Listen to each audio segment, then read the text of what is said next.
Grand Rising. It is 3:19 a.m. March 12th at Saturday, I believe, 2020. Thank you for coming to another talk with Barely Doing Stuff, now with words. This communication today is going to be about survival, survival mentality, um, survival's trauma, um, the PTSD that comes involved with survival trauma, and all of the goings on that I had to process, healing through most of the aspects that regard me as a survivor. Um, I think what I really wanted to start off with is that as a survivor, I would like to express to you that you're okay. I would like you to remember that this moment right now, where you're watching this video, where you've been able to find resolve and some sort of peace to be able to watch a video pertaining to the trauma that you went through, you're okay. It may not feel like you're okay always, but I would like you to be really mindful of the moment that you're in right now is not the moment that you were in prior to this point in time. So even if being in a space where you get to be triggered by the memory of the trauma that you were engaged in, you are not experiencing said trauma. I say that because I often am put back into the scenario where my trauma becomes present, and as a person of color, as a person of gender identity born assigned as male, as a large person who happens to be muscular or heavy set or taller than most of the people that they interact with, my trauma is often disregarded. It is often thrown to the wayside. It is often not seen as a very conducive part of how to engage with me, even though my trauma is very real, even though the experience that I have occurred have happened and still leave residual energy. And as a practitioner of spirituality, throw quotes on everything, it takes a good regard, a heavy dealing to practice being mindful in each scenario that I engage myself in. I can say forever that I am healed, but it will be what I like to refer to as healing always, in always.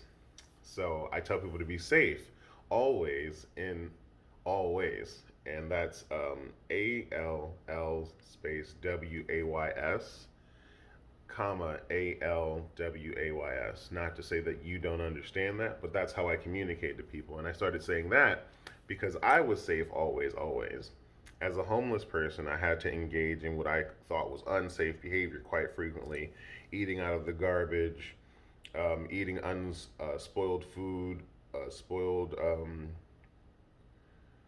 drinking water from unknown sources, um, maintaining shelter somewhere, living in undesirable locations, living with unhealthy people, um, maintaining jobs that were not socially or economically safe in regarding to my physical health, mental well-being, just all of the things that I had to do. And I came up with this kind of like, I'm safe always, always.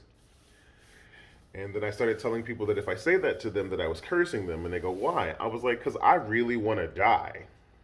And they say, excuse me? Where does negative pessimism come from? And I was like, well, you don't understand. I'm always surviving. I'm always in survival mode. I'm always constantly producing the desire to try to stay alive, regardless of how much I have around me. I always have to be trying to figure out what I'm going to be doing to get to my next point. I have to always be figuring out if someone's going to betray me, if someone's going to turn their back on me, if someone's going to disregard my mental safety, my physical safety, my emotional safety. So I would tell them that if I was telling them, safe always, always, that it's a curse for them because now they don't have to worry about being safe.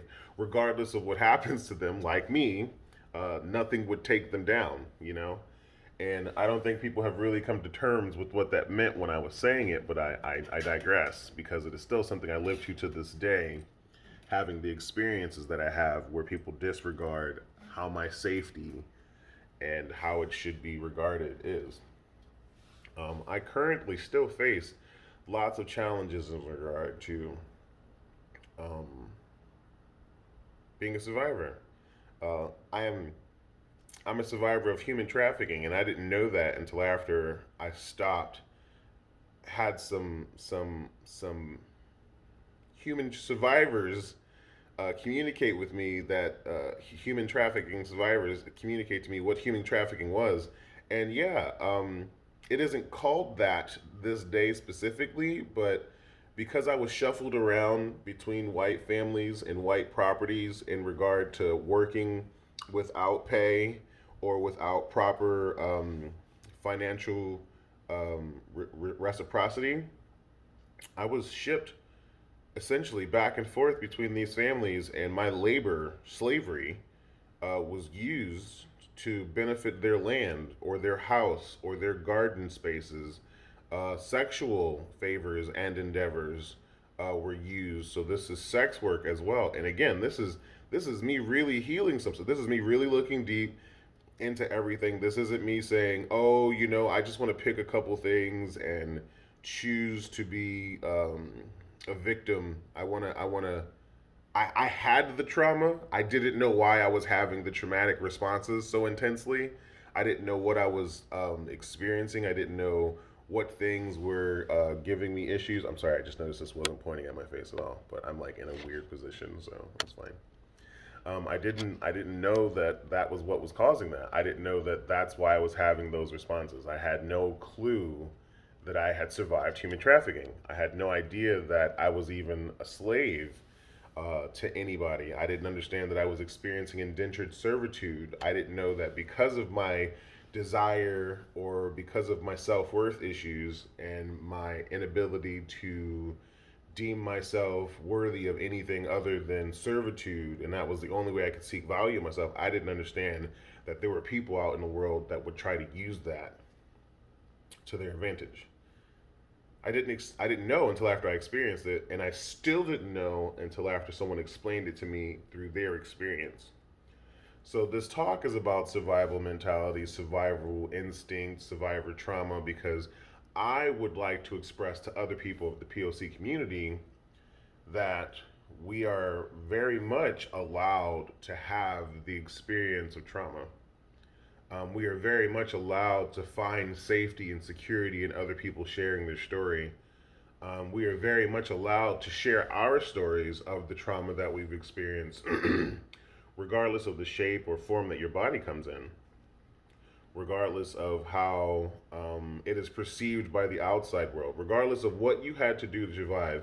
And in several instances, my prior behavior to finding this peaceful resolve in myself was to become very aggressive to my attackers, whether it be mental, emotional manipulation, whether it be power of abuse, um, whether it be it's called. Give me a second, because these are terms that I don't use, but somebody else was referring to them. Degradation. It's when they tear down your character and they make you believe something about yourself that isn't necessarily true. I've gone through tons of these experiences where the person that I was living with would cast a light on me and say that I was doing some characteristics that I wouldn't normally exude, and up until the point where it would seem like that was my reality.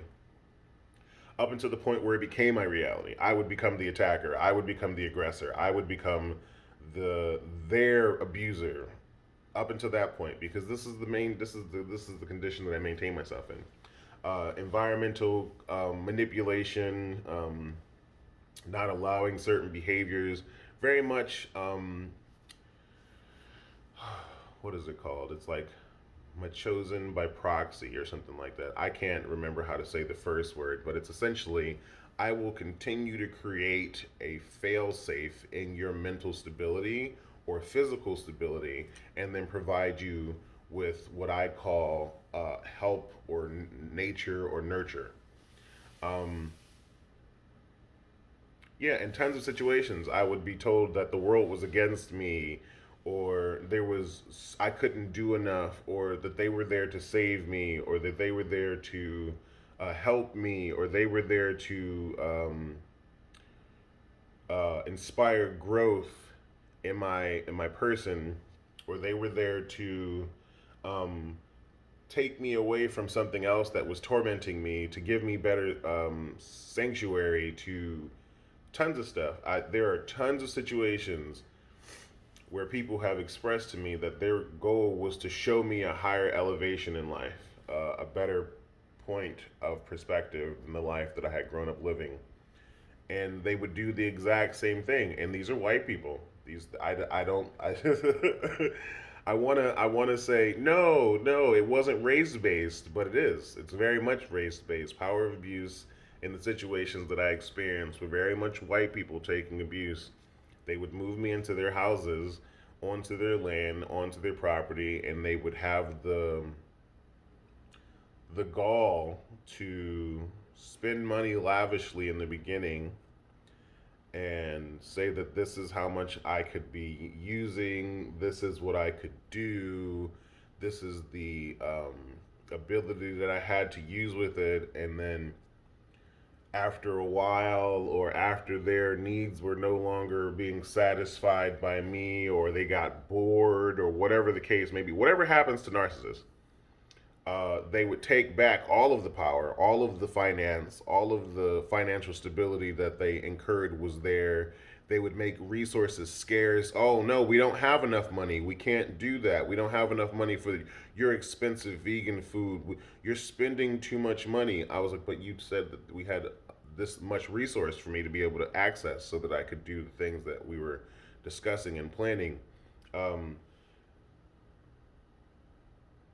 a lot of the time, because this is more or less so my shared experience versus like what you can do to get out of it, because what I had to do to get out of it was get arrested, um, leave, be evacuate the premises frequently. um, I can remember this one time I was living in the forest and they told me that I could set up camp, and then the moment that I started setting up camp, they started telling me that I couldn't cut down certain trees to set up camp, even though they told me that I could cut down certain trees to set up camp.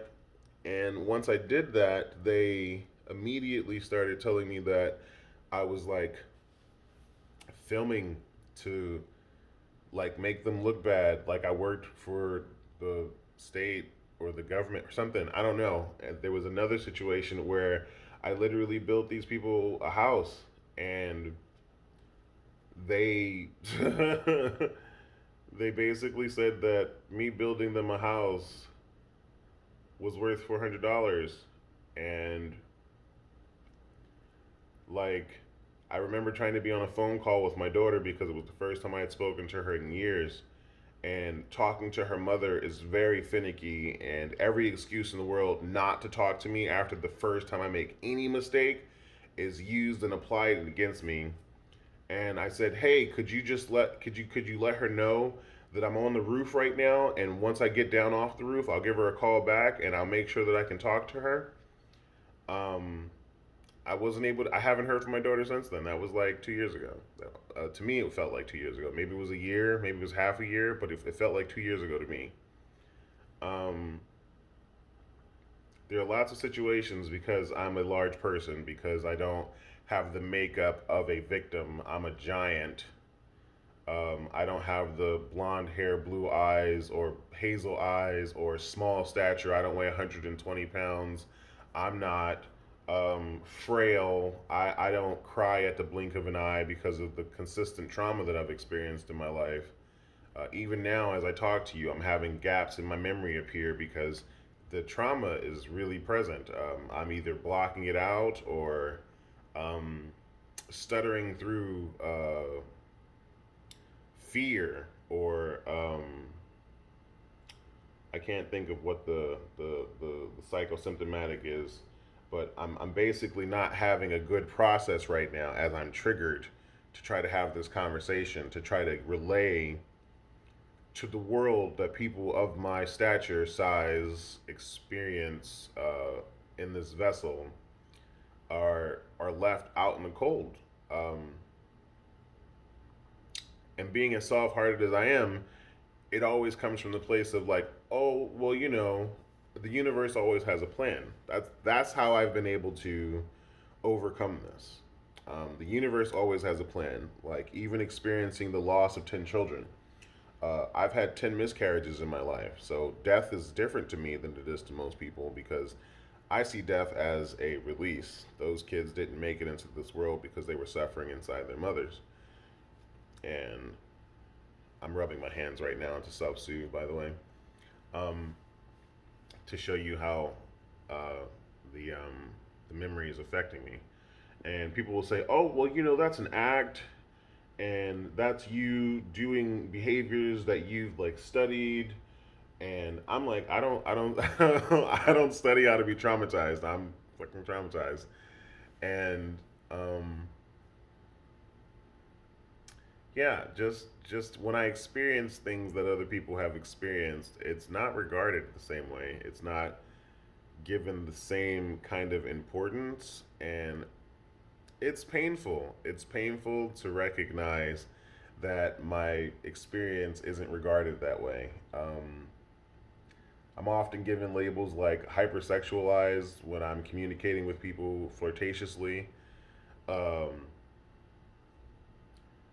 just I'm really struggling right now to try to present in a way that doesn't conflict with how I can communicate. Like I've been arrested.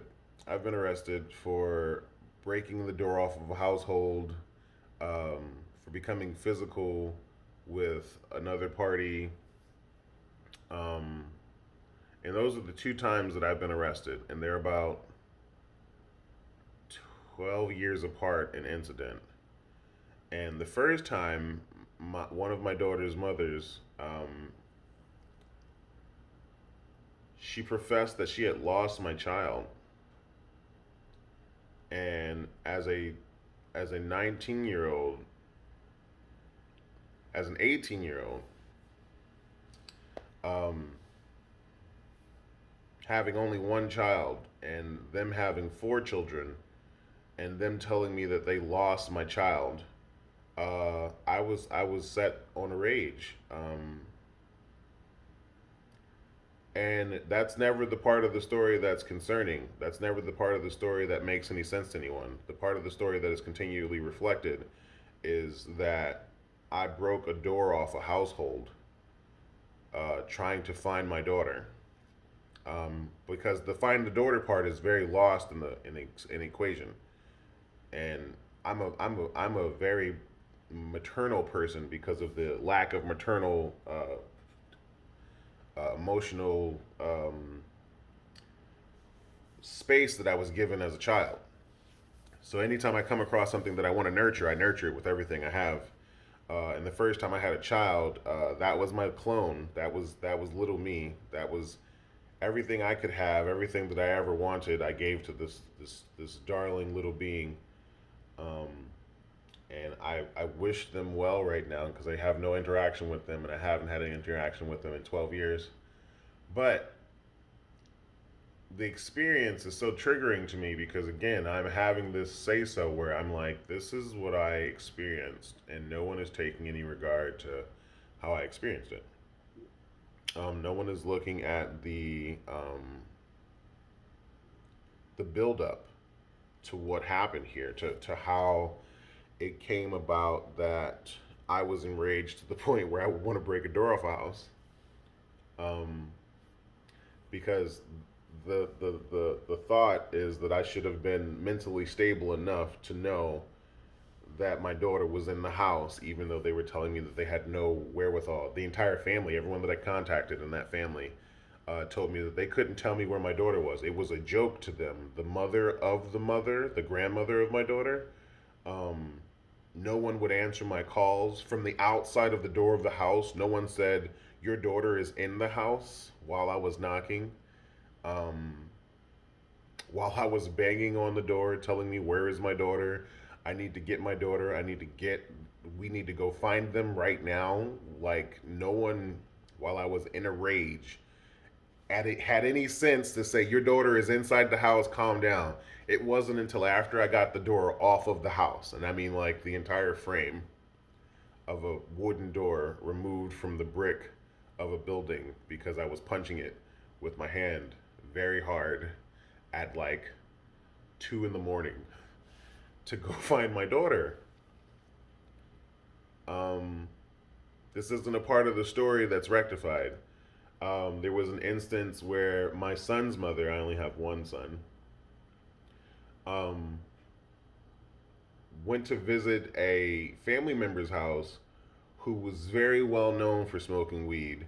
Very, very much an in the house smoker, blunt toter, would smoke them wherever they could go, house covered in all kinds of contaminants. And this was before I knew that it wouldn't directly be ingested by the child.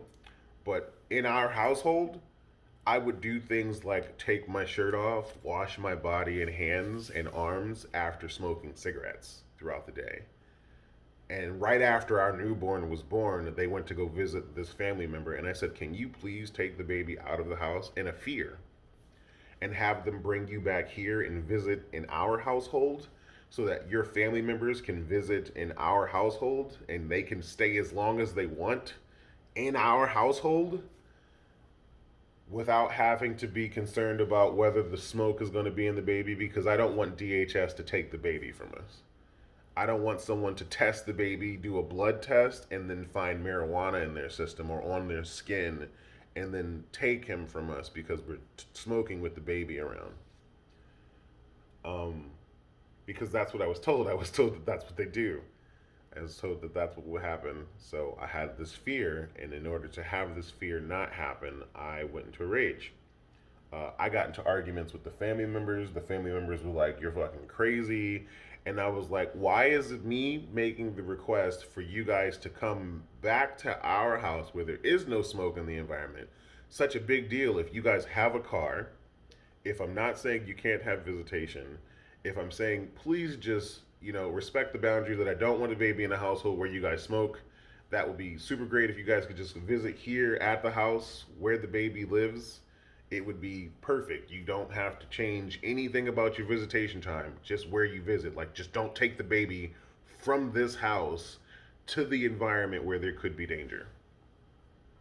My sister and I got into a huge blowout when I was younger with my first child because we wanted to go out to eat for my first child's mother. And at that time, we didn't have enough cars, or we did have enough cars, but someone didn't feel like driving because they had been at work, and they wanted me to hold my daughter in the back seat of the car without a child, without a car seat. No, the conversation came up that it was going to be, um, it was going to be okay because I'm a safe driver. How many safe drivers have been hit by drunk drivers? How many um, accidents are caused by people who are angry running the light? How many incidents can you think of on a daily basis where someone else is not in control of the car that you are in control of and something happens? I didn't want to risk it, and I was saying like no softly, but then I got blamed like, oh, so you don't trust me? Now me and this sibling are fine now, but at the time, this enraged me because it was like, what is this? What does me? What, this doesn't have anything to do with me trusting you. What this lack of trust isn't in you. The car is designed to keep us safe. Car seats are designed to keep the baby safe. Why are we why are we not doing the safety procedures if we have enough vehicles to drive around properly? Again, I expressed this.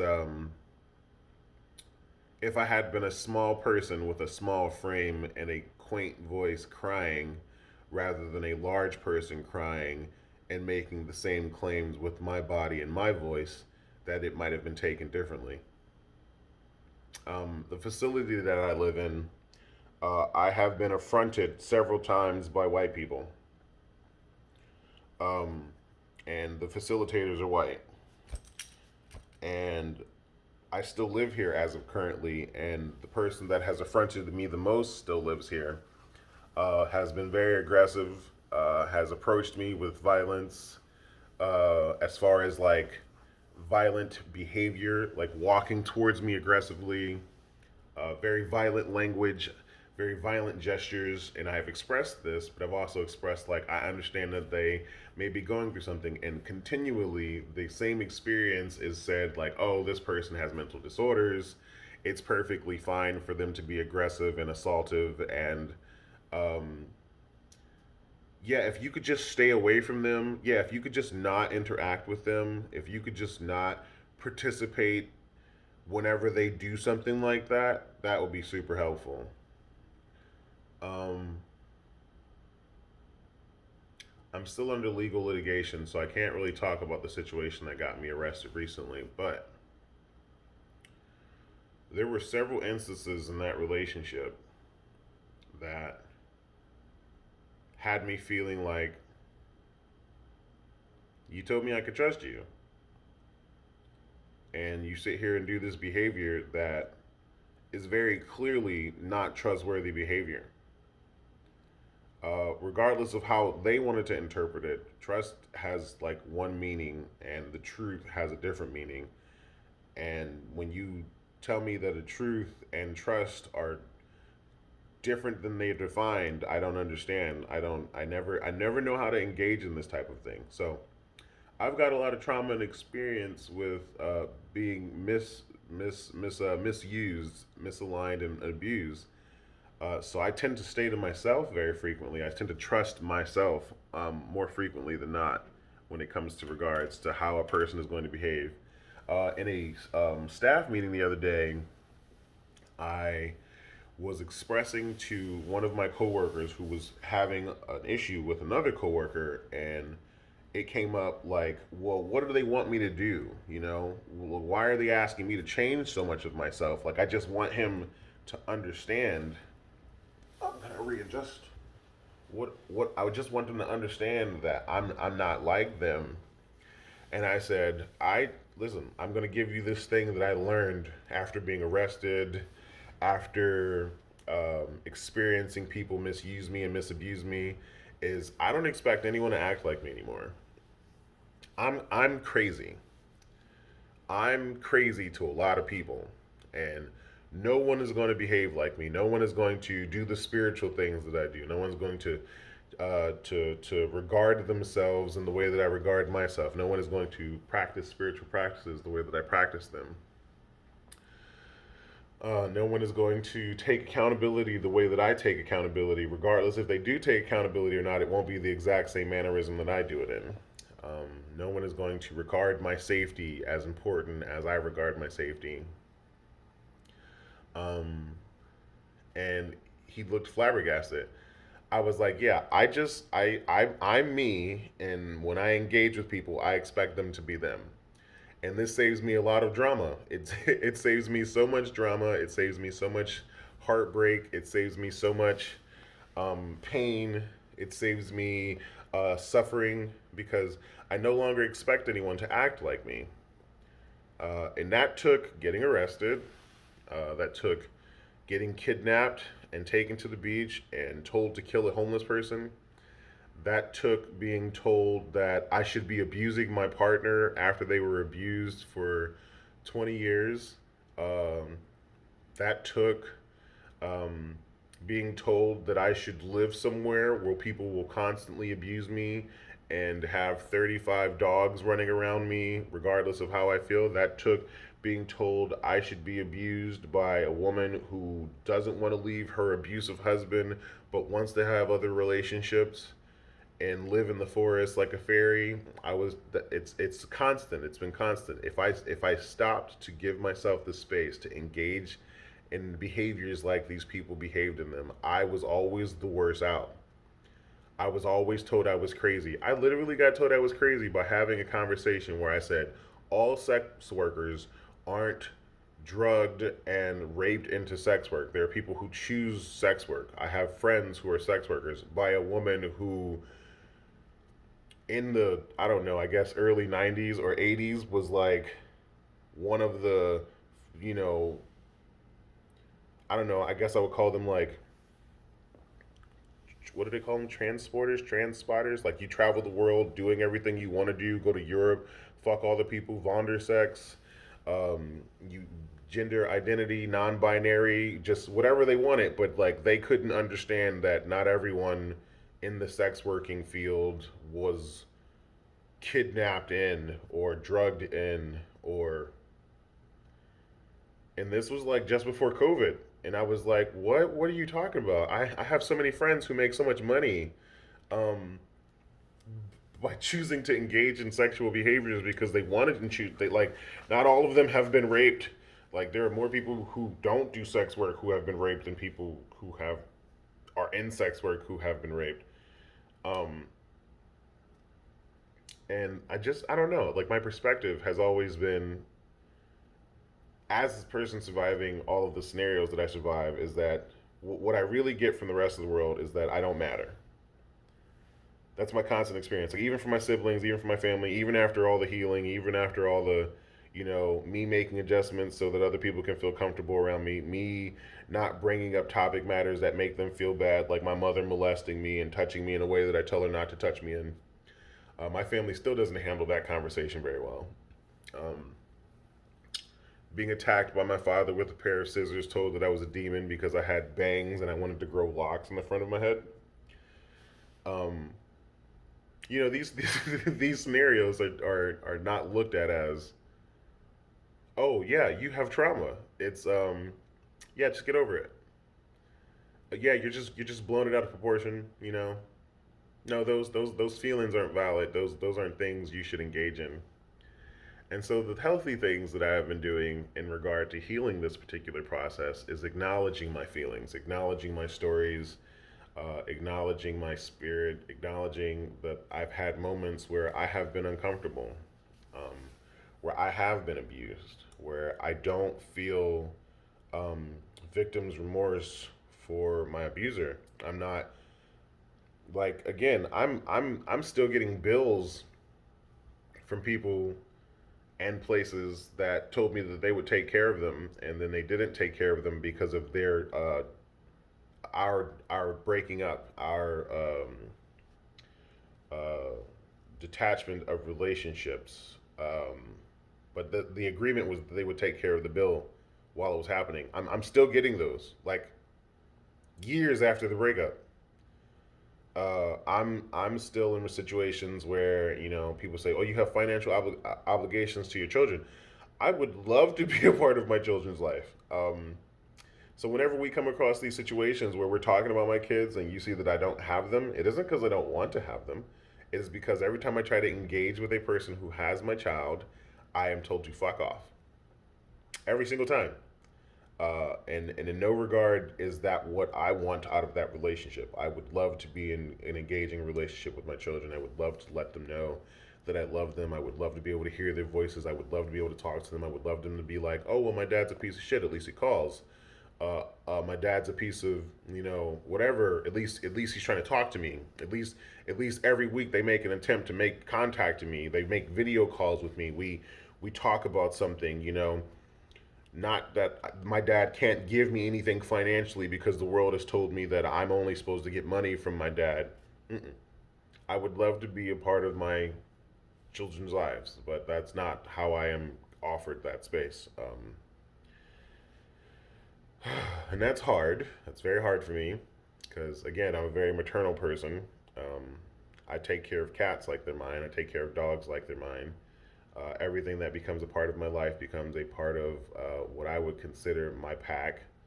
Um, and that's also been something that's been difficult too because I never stopped loving anybody. Even though they say, like, again, I was talking about victims remorse, and you like, oh no, that person, I don't want them to suffer because they weren't really abusive in that way. No, I've done heinous shit. I've done terrible, terrible shit, and the goals of surviving some shit. Um, like I have threatened everything under the sun at death. I've threatened everything under the sun death at some point. In order to like survive, like no, like get out of my face or die, because I didn't have any other means at the time. I grew up in a very abusive placement, a very abusive household. I was raised where if you were stronger than the thing attacking you, then you won. And I would do that. I would tell everything that if it tried me, I would murder it. When I got kidnapped, the kidnapper was like, "I'll come in there and rape you in the bathroom while you shower." So I left the door unlocked because I wanted them to come in so I could bash their head into the side of the tub. This isn't something that I do very frequently, but if you put a rat into the corner, its teeth is strong enough to bite through steel, and it'll use them. Not saying that I'm a rat, but I'm saying that I'm an animal, and my animalistic response to being threatened with like my life ending or being stuck in a box, I just started tensing up my hands. Um,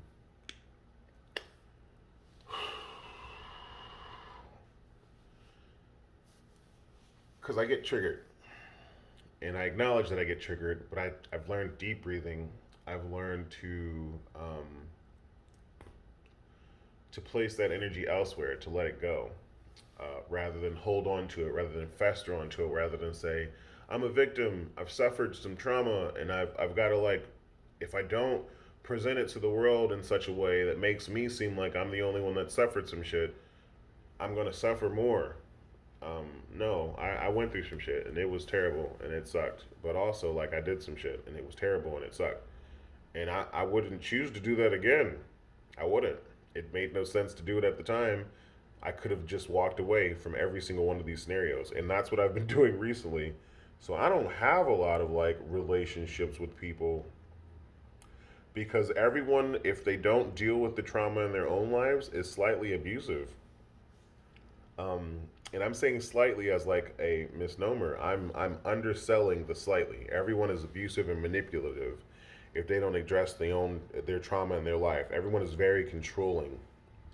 Um, coming out as polyamory, coming out as polyamorous, years before any of the stuff that got me arrested, made people immediately want to control me.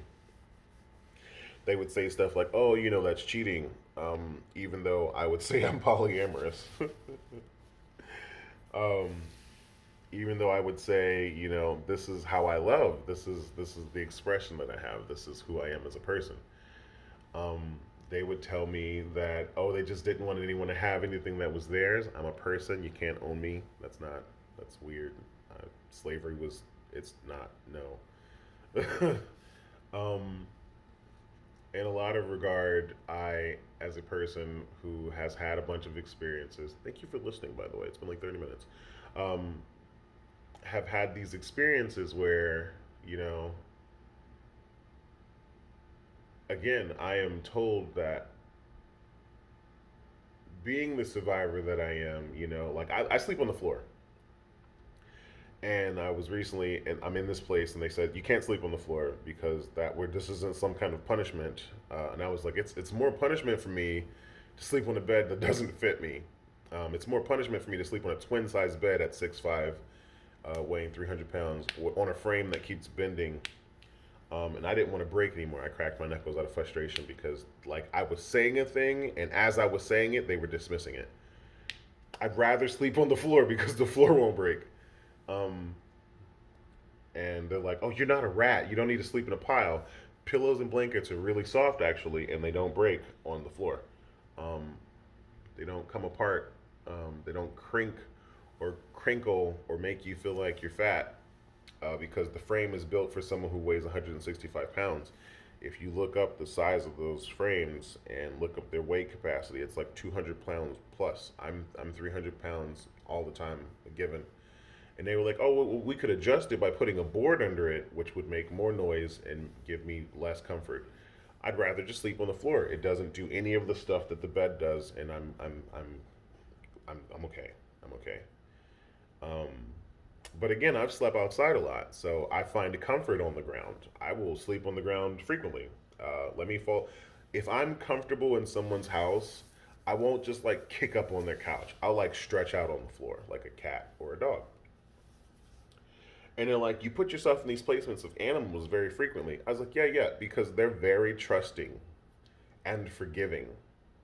And when they find comfort, they don't let themselves go, "Oh, I'm not comfortable." They find comfort. Even an abusive dog in a kennel, an abused dog in a kennel will find comfort in its kennel if abuse stops happening in its kennel. Um, I'm currently in a kennel, and no one wants to say that this is what this building is, but I chose to be here. I chose to engage in this. It's stability, but the amount of rules that they put on a person while being in this household are so stifling that it doesn't really allow for growth. If anything, it makes the people who live here react in a way that they wouldn't in normal society. So when leaving this place, you don't actually get to have any character development or ability developed as much as they want to profess. But again, being very like, yay, I have a house to live in, I still note that there are like, essential flaws in all of this. And that isn't a part of like any of the story that I can tell because as a large brown person, my trauma isn't recognized. Um, yeah, no, I'm currently healing years and years of trauma at this age. I'm in my master year. I'm in my master number year for adulthood, and acknowledging all of this stuff while still being able to profess that I love myself, while still being able to profess that I am aware that the universe has taken care of me, is taking care of me, continues to take care of me.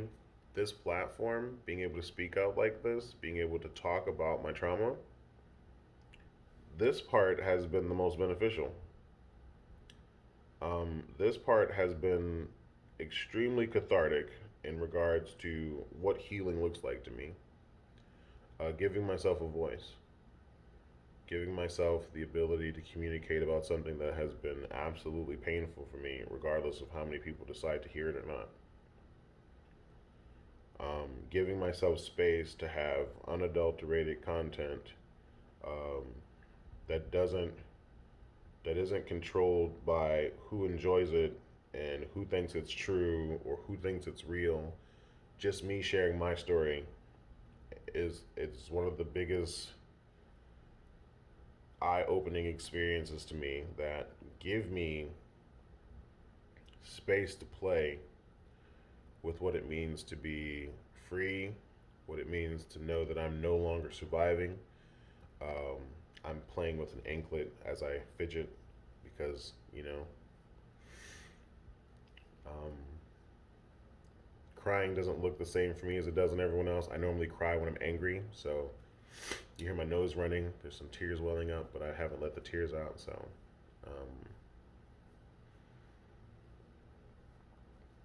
I don't know. You just get into different situations. Um, you get into different situations, and you acknowledge that you're no longer in the one that you were in prior to this point in time. You recognize that even though the memory comes up and it is very real in your chest, it is very real in the back of your neck, it is very real in your shoulders, it is very real in your back, it is very real at the top of your head, it is very real to your body that you are in the same scenario. You have to remember that you're not there,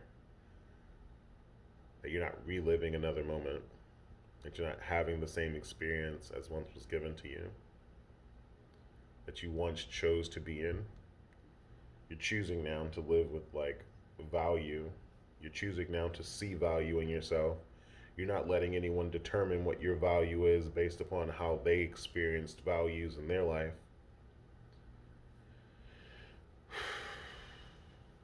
I want to give so many people so many footholds as to like what you could do to go forward, but I know that every story is different. Every situation is different. Every victim is different. Every abuser is different. Some victims are abusers. Some abusers are victims. Some are simultaneously both. Some are simultaneously neither. You can be right now. Like that's the thing that keeps me most safe in my mind. um, is reminding myself that I'm right here. Reminding myself that this is where I am regardless of where I was.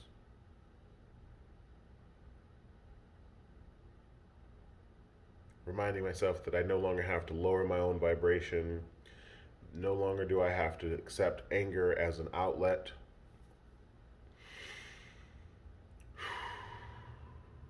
No longer do I have to be around people who only receive anger as information of reciprocity. I no longer have to engage in those ways anymore to have my needs met.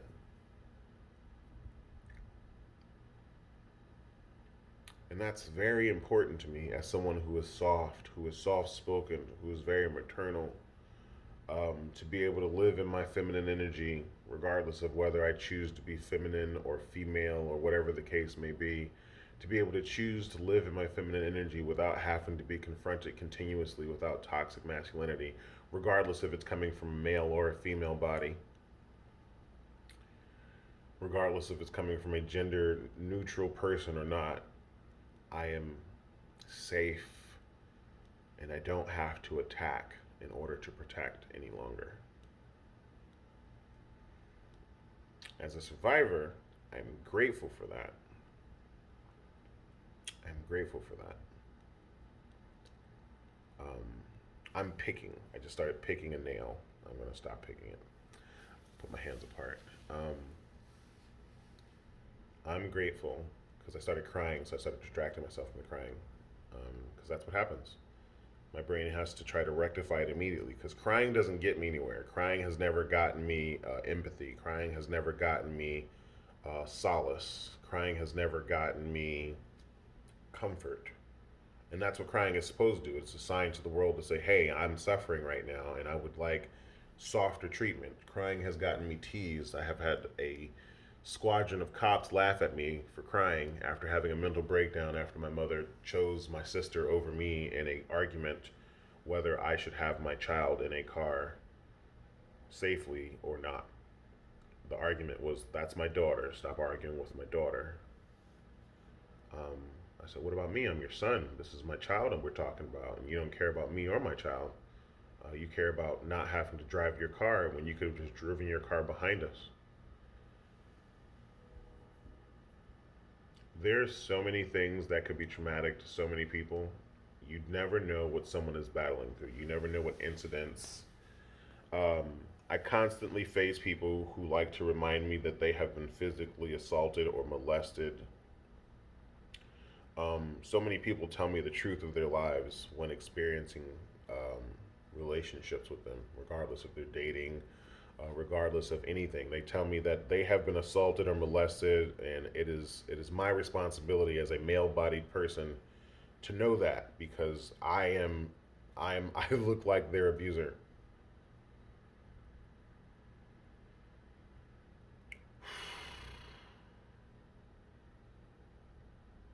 Even though I didn't do anything to that person.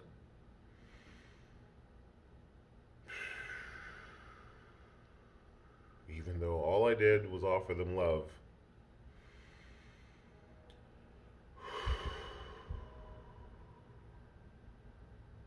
Even though in that moment, what we were engaging in was safe. I'm reminded very frequently that I could be dangerous to somebody because of what they've experienced, even though they've never experienced with me.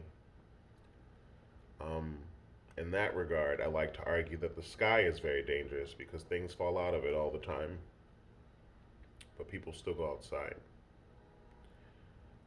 I remind people that cars are very dangerous because they explode all the time. We just don't hear about every time that an engine has exploded because it's not worldwide news. But people still decide to get in cars. Trains derail frequently, not as frequent, but frequently enough to have a system built around them getting repaired. Um, Safety is in the mindset. And as a person who survived lots of abuse and lots of traumatic experiences and is currently always going to be healing, like the tree bark on a tree, I will have new layers that will protect me from the outside environment every year. And every year I will grow a new ring internally to produce more strength to keep me from toppling over.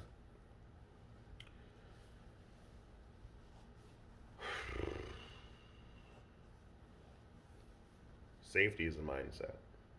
And I'm safe always, always. And you're safe always, always. And now, if you've heard this video, you've been cursed. If you hear this recording, you've been cursed. I cursed you to be safe always, always. To get a new layer of bark every year. To get a new ring every year of your experience.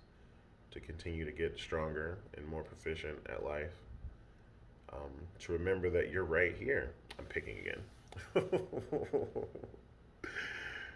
To give you a reminder that you're right here. You're right here in this moment. And you're always going to be right here in this moment. And anytime you need to, you can come back and be right here in this moment. This video was pretty terrible, though. I don't know. You don't want to come back and listen to my trauma over again. But you get to be here, and you get to recognize that this is a part of who you are. You get to remember that everything that happened to you up until this point is exactly what needed to happen to you to this point, to be the person that you are presently. And I wouldn't change anything in the world. I mean, I'm not having one of the. My experience is pretty legit. I don't know. I'm weird though, because I've survived a bunch of jazz. So I'm pretty resilient in that regard. But also at the exact same time, I wouldn't change me. I'm gonna bite this off because otherwise it's gonna drive me nuts. Look. Where is it? Where's the camera? Can you see that? Can you see the little piece of skin? I'm gonna get that right now. Okay.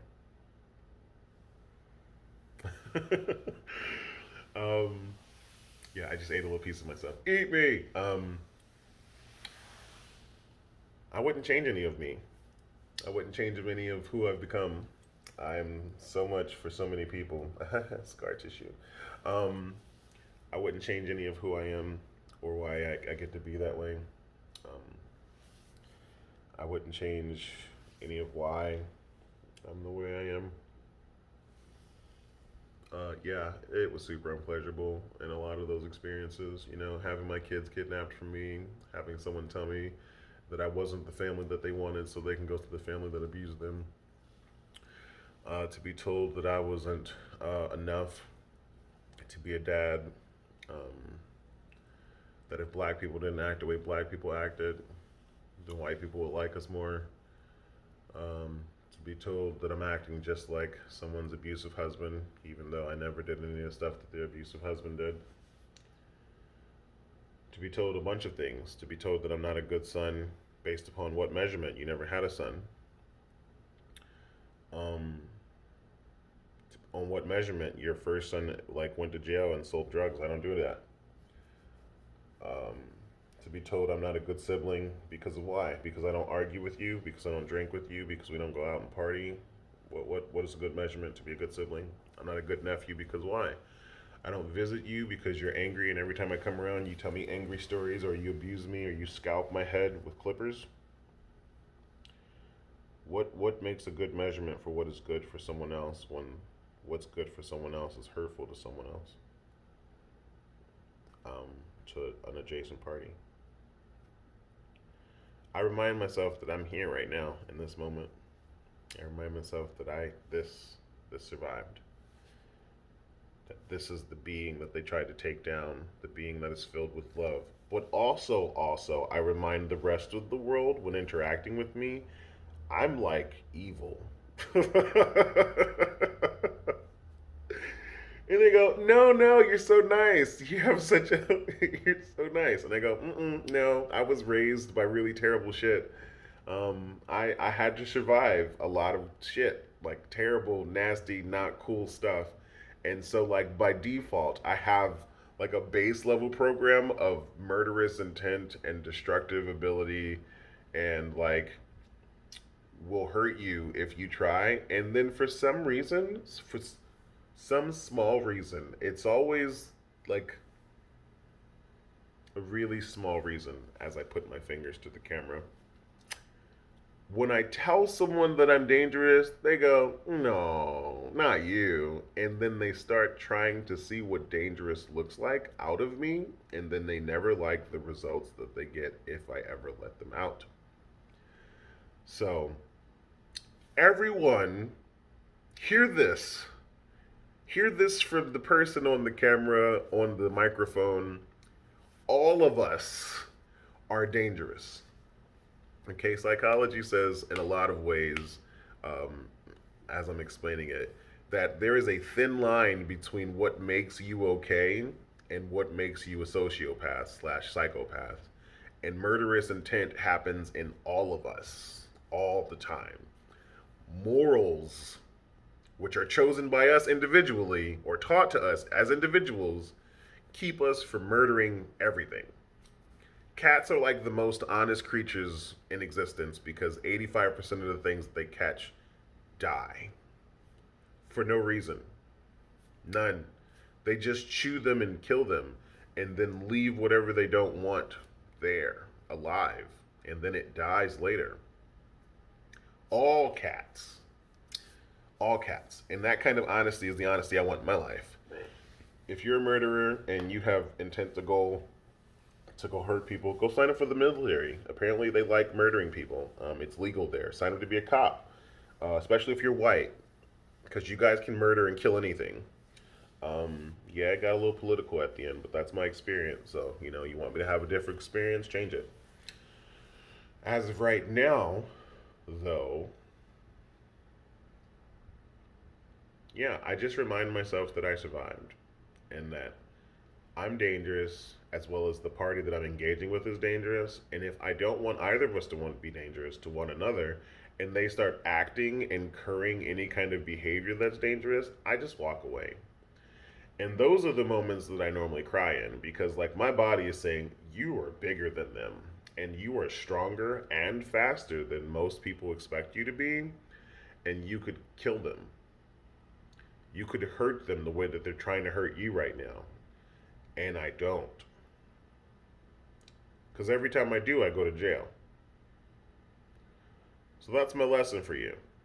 As a survivor, if you've survived any jazz, don't go to jail. Just go away. Just get away from whatever's trying to hurt you. Because it took me going to jail to try to, like, get away from some stuff that was really painful. And I won't go back to anything remotely close to that. And several instances after then where I have engaged people who would have done the exact same behavior in in very similar situations because apparently I have a type. I had a type. Um, I would have engaged in the same behavior, and I didn't because I learned self love. I learned to take care of myself, and I learned to only offer the world what I wanted and to only accept back from the world what I wanted. It is now 4:17. We are closing up on our hour. Again, I say to you, I love you. Always, always. I may not agree with everything you do. I may not agree with how you behave. But I have no idea how not to love you after figuring out that everything in the universe was me and that everything in the universe or everything in me is in the universe. So, thanks for joining us on episode 3 of Barely Doing Stuff Now with Words, season 2. And in Swahili, I think I would say Amina.